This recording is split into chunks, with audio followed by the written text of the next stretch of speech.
All right, at Ben and Kelly Show, you can always get a hold of us via DMs. In fact, every now and then we'll toss out what you send us, like Becca, who do you want to dive into this? Sure. It says, "Hey Ben and Kelly, do you mind if I dive into your DMs really quickly?" Not at all. So I have a coworker I don't know how to handle. We're friends. Mm-hmm. We sometimes socialize together outside of work. Right. She's very intelligent, but becomes visibly upset when she's corrected or proven wrong, and she avoids taking anyone's advice unless absolutely necessary, even when she asks a question. She sounds like a gem. She won't lash out, but she shuts down the conversation, which makes it difficult to get anything accomplished when we have to work together. Mm-hmm. Now, as a friend, I'd like to level with her that her behavior isn't okay, but if she weren't my coworker, I would say something, but I don't want to cause unnecessary drama on our team. Oh, gosh. Okay. But she's struggling at work because of this. Uh-huh. She won't reach out for help. She constantly complains about how she's been forced into this bad position and can't progress in her career, and that our manager doesn't like her, so she's just letting her fail. Mm. So is there anything I can do to help her out or at least stop her from getting on my nerves? Wow. I mean, I think you got to do what you don't want to do, and that's talk to her as a friend. Right. And I know, Maybe. it is tough to deal with people who don't like, I don't know, constructive criticism or don't take any of that stuff well. And it's like, how do you tiptoe around that? Or do you? It's all in your choice of words and how you say it.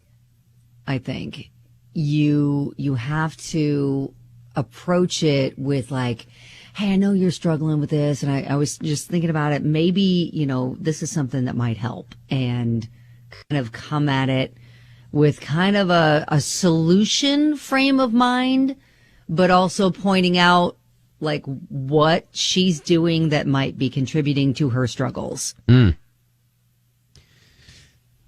Yeah, I was going to say, if there's a specific example at work, especially something that happened recently, you might be able to go back to that and say, I was thinking about this thing that happened at work, and maybe we could have, maybe it could have been different if this and this and this would have happened.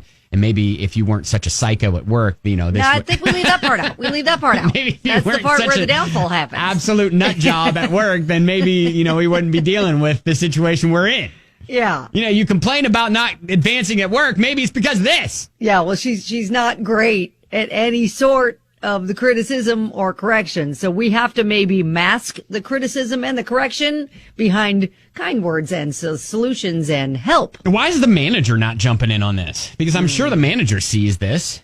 Probably. Well, I guess you're right. She does say that the manager doesn't like her, according to her. So maybe that's why she's just letting it go on and almost like dig her own grave. Uh-huh. That could be. So if, Becca wants to help save her friend from digging her own grave, she's got to figure out how to choose the words so they don't feel like criticism. Now, of course, Andrew the Love Doctor chimes in. She needs to buckle up, Buttercup. Okay, which one needs to buckle up? Is it Becca or the friend? Well, Because Becca's trying to keep the peace but wants to help. Yeah.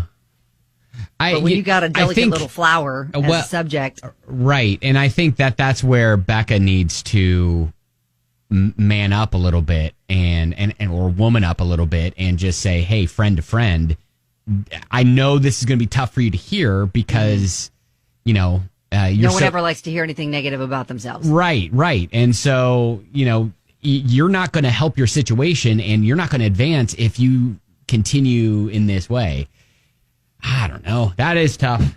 Yeah, we got another text as a manager. I imagine her manager dislikes her because she's not receptive to feedback. Yeah. Yeah, 100%. So, yeah, we I guess Becca could manage some feedback that sounds like nicer, just handle her with kid gloves a little bit, but then, tell her what she needs to know and what she needs to change to be more successful. And maybe if that's it. We just kind of take an attitude of, listen, I want you to be successful. I like working with you, all this kind of stuff.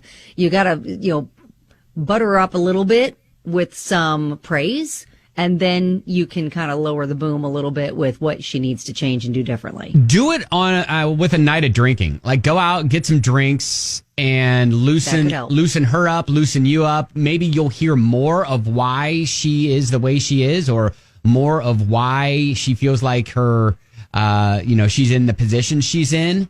And then, then you can just be like, hey, look, has a friend.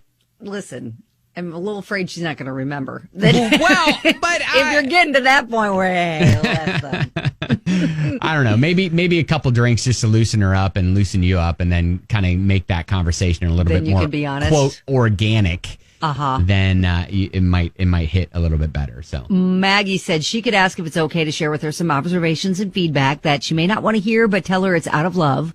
If the friend is open, make it a positive sandwich. Start with a positive, enter the feedback, end on a positive note. Yeah, that's a good suggestion, Maggie. All right. Yeah. Well, Becca, hopefully this gives you a little bit of ammo as you move forward. Like I said, I would do it over drinks, but, that's just me. And okay, just a few drinks, not too many to where you're like, hey, that part. All right. Good luck, Becca.